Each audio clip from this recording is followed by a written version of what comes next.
नमस्कार प्रेक्षकांनो, मालिकेच्या येणाऱ्या भागामध्ये काही जबरदस्त असा ट्विस्ट आपल्याला इकडे बघायला मिळणार आहे। आता इकडे अंबिका डायरेक्ट माया पुढे प्रकट होते। अंबिका मायाला फार मोठी अशी शिक्षा देते। आता इकडे माया अथर्वचे मुद्दामच कान भरवते। आता अंबिका मायाला कोणती शिक्षा देते ते सगळं आजच्या या व्हिडिओमध्ये पाहूया। आजचा व्हिडिओ फारच जबरदस्त असणार आहे, अजिबात स्किप करू नका। चला तर व्हिडिओला सुरुवात करूया।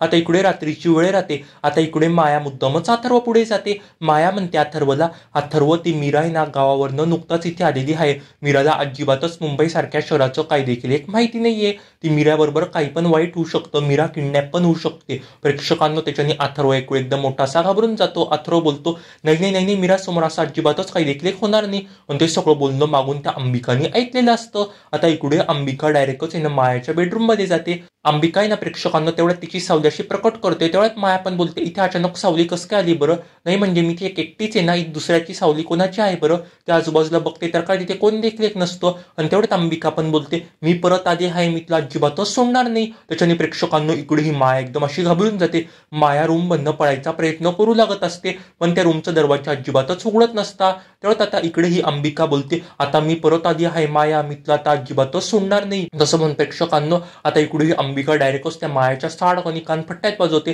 तेव्हा ती माया पण बोलते वाचवा वाचवा मंजिरी मॅडम, वाचवा दादासाहेब, वाचवा अथर्व वाचवा। इकडे ही माया फार अशी मोठ्याने ओरडू लागत असते, पण तिचा आवाज त्या रूमच्या बाहेर अजिबातच जात नसतो। कोणाला पण काही देखील एक आवाज तिचा ऐकू जात नसतो।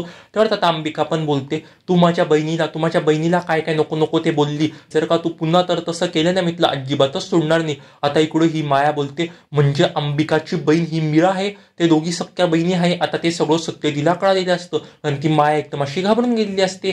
तेवढ्यात आता मंजिरी पण यांना मुद्दामच त्या मायाच्या बेडरूम मध्ये येते नवीन प्लॅनिंग करायला, नवीन कट कारस्थान करायला। पण प्रेक्षकांनो आता इकडे ह्या मंजिरीला कळलेलं राहतं आतमध्ये त्या रूम मध्ये ना ती अंबिका आहे, अंबिका तिला दिसत आहे। आता इकडे मंजिरी एकदम अशी घाबरून जाते। आता मंजिरी तिच्या जादून तो दरवाजा उघडते। तेव्हा ती अंबिका पण बोलते हा दरवाजा अचानकच उघडला कसं काय बरं? नाही म्हणजे हा दरवाजा तर फक्त मीच उघडू शकत होते ना, माझ्या व्यतिरिक्त हा दरवाजा कोण देखील उघडू शकत नव्हतं। मी या दरवाजावरती जादू केली होती, मग हा दरवाजा मंजिरी मॅडमनी उघडलाच कसं काय बरं? तेव्हा आता इकडे ती माया पण बोलते मॅडम मॅडम मला वाचवा, ही अंबिका पुन्हा इथे आलेली आहे, हे दोघी ना सख्या बहिणी आहे। आता आहे ना मॅडम आपलं कट कारस्थान काही देखील एक यशस्वी होणार नाही। आता इकडे ही मंजिरी बोलते सवळीच्या समोर काय बोलत आहे बरं, हिला कळेल ना मी पण त्या सगळ्या कट कारस्थानामध्ये सामील होते। तेवढ्यात आता प्रेक्षकांना अंबिका बोलते म्हणजे आई तुम्ही, म्हणजे तुम्ही पण या सगळ्या कोट कारस्थानामध्ये सामील होता? मला असं अजिबातच वाटलं नव्हतं तुम्ही हे सगळे कोट कारस्थान कराल, मला असं वाटलं होतं तुम्ही खूप चांगले असाल बरं। आता इकडे अंबिकाला जे काय सगळं सत्य असतं मंजिरीचं ते सगळं कळालेलं असतं आणि अंबिका आता सरळ त्या मीरा पुढे जाते। अंबिका म्हणते मीराला मला तुझ्याशी फार महत्वाचं असं बोलायचं आहे। तेवढ्यात मीरा पण बोलते काय बोलायचं आहे बरं? तेवढ्यात अंबिका पण बोलते आई साहेब आहे ना, मीरा फार चुकीच्या आहे, त्या फार कोट कारस्थानी वागतात, ते खूप चुकीचं वागत आहे बरं। प्रेक्षकांनो त्याच्याने इकडे मीराला एक वेळ एकदम मोठा धक्का लागतो। मीरा बोलते काय ते मला स्पष्टपणे तू सांग। आता इकडे ही अंबिका पण म्हणते आईसाहेब खूप चुकीचं वागतात, त्या माया बरोबर आईसाहेब पण सामील होत्या कोट कारस्थानामध्ये। आता इकडे मीराला खूप मोठासा शॉक लागतो। आता इकडे वेदा पण घरी आलेली राहते। आता वेदा काही देखील एक हट्ट करत नसते मीराला भेटायचा। त्याच्याने अथर्वला एक वेळ डाऊट येतो। अथर्व बोलतो म्हणजे मीरा कुठे आहे ते हिला माहिती आहे बरं? आता अथर्व बोलतो मीरा कुठे मला सांग ना। तेव्हा वेदा पण बोलते बाबा मला फार झोप येते आहे, मला झोपू दे बरं। तर अथर्व पण बोलतो तू माझ्याशी खोटं बोलत आहे, तुला माहिती मीरा कुठे मला ते सांग तू। तेवढ्यात आता वेदा पण बोलते बाबा मला गोष्ट सांग ना एक। तेवढ्यात अथर्व पण बोलतो माझी प्रिन्सेस माझ्यापासून खोटं बोलत आहे तर मी तिला अजिबातच गोष्ट सांगणार नाही। आता प्रेक्षकांनो इकडे ही वेदा सांगून देते अथर्वला ती मीरा कुठे आहे बरं। आता अथर्वच्या तेवढ्याच जीवात जीव आलेला राहतो। अथर्व बोलतो ही माया नीच काही पण बोलत राहते बरं, तसं अजिबातच काही देखील एक झालं नाही आहे बरं मीरा बरोबर। आता अथर्वला थोडंसं बरं वाटत असतं। आता प्रेक्षकांना तेवढ्यात ही मंजिरी पण बोलते आता हे सगळं ना अंबिकाला कळलेलं आहे, आता आपलं पुढे काही देखील एक खरं नाही। आता इकडे मंजिरी एकदम अशी घाबरून गेलेली असते। आता इकडे मंजिरी पुन्हा मार्जरीकडे जाते। मंजिरी मार्जरीकडे जाऊन जे काय सगळं घडलेलं असतं ते सगळं सांगून देते। तेवढ्यात मार्जरी पण बोलते आता सगळं संपलं, आता काही देखील एक खरं नाही, अंबिकाला सगळं तुझं सत्य कळालेलं आहे मंजिरी, तुझं जे काय सगळं सत्य होतं ते मनुष्य आणि आत्माला कळून गेलेलं आहे।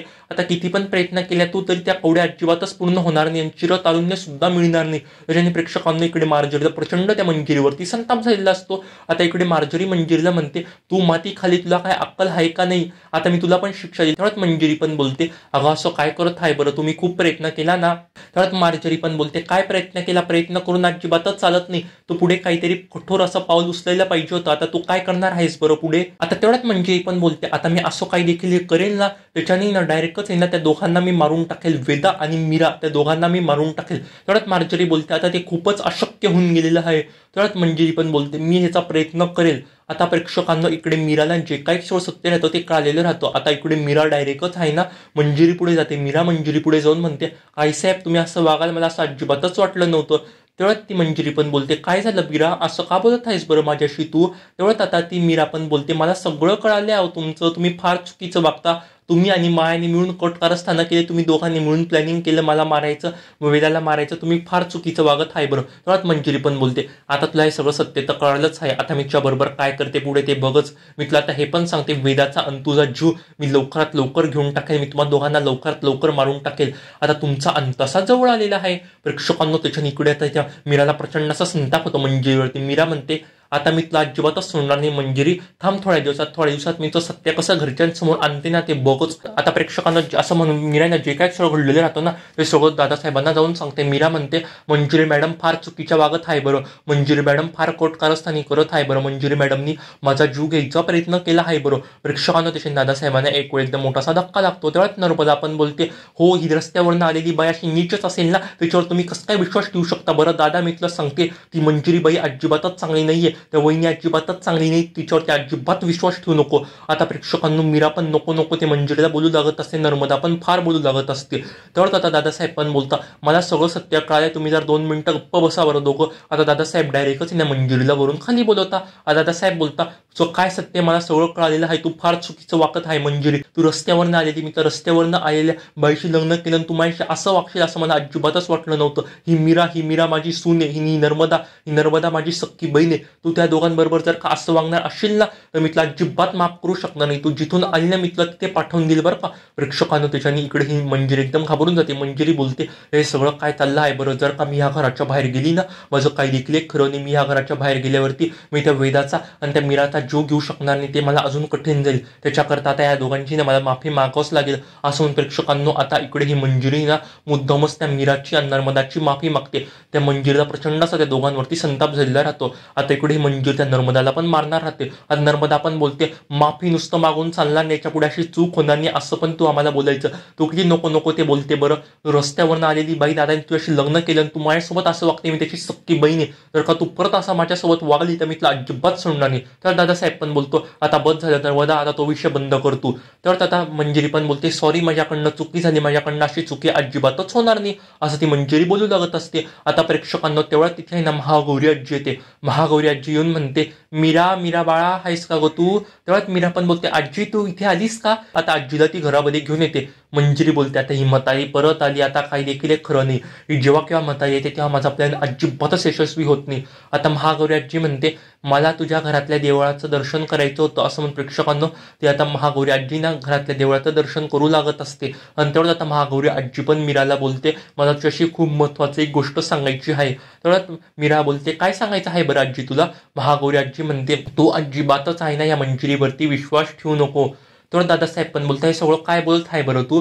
तेव्हा आता महागौरी आजी बोलते, दादासाहेबांना मी जेवढं सांगते तेवढंच तुम्ही करा असं म्हणून प्रेक्षकांना तिथून महागौरी आजी निघून जाते. आता दादासाहेबांना पण मंजिरीवरती प्रचंड असा डाऊट आलेला राहतो. असं काहीसं मालिकेच्या येणाऱ्या भागामध्ये आपल्याला बघायला मिळणार आहे. कसं आहे ना प्रेक्षकांना, मला 2 दिवसापासून सर्दी खोकला फार झाला आहे, त्याच्याने माझ्या आवाजामध्ये थोडासा बदल होऊ शकतो, तर तेवढं तुम्ही थोडंसं समजून घ्या. अशाच मालिकेच्या जर का डेली अपडेट सर्वात आधी जाणून घ्यायच्या असतील ना, आपल्या ह्या चॅनेलला आता सबस्क्राईब करा. धन्यवाद.